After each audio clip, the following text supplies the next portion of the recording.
So yun guys, welcome back po muli sa ating YouTube channel. Magkakanvas po ulit tayo ng presyo ng TV. Ito na yung last Panasonic brand naman yung ikakanvas po natin na TV. So yun, andito tayo ngayon sa module niya. Ipipictured po natin yung price ng 32 inches pataas na size ng Panasonic Smart TV. So ito guys, andito po tayo ngayon sa module ng Panasonic.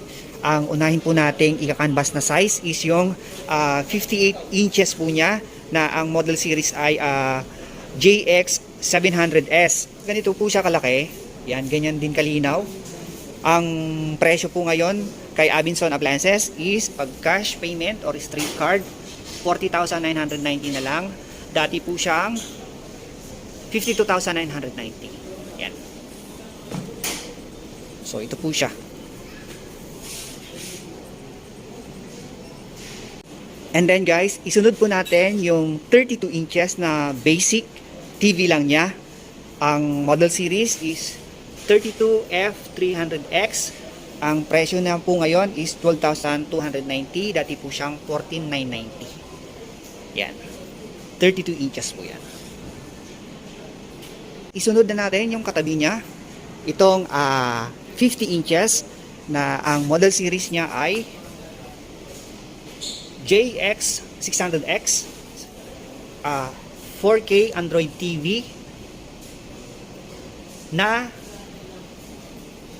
50 inches. Yan, ganyan po siya kalaki. And then guys, isunod po natin doon sa 50 inches is yung 43 inches ni Panasonic na basic TV na ang model series is 43J300X. Basic TV lang po siya, 43 inches po yan. Ang presyo po niya ngayon, 18,990. Dati po siyang 22,990. Yan.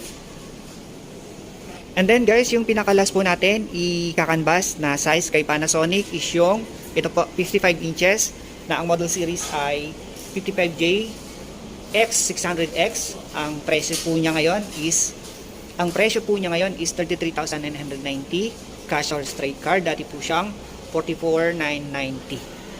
So ganito po siya kalaki. Ang features po nito is 4K Android TV, 4K yan, 4K resolution yan. So hanggang dito na lang yung ating vlog guys about sa pagcanvas ng mga TV kay Avinson Appliances. Maraming salamat po. Bye!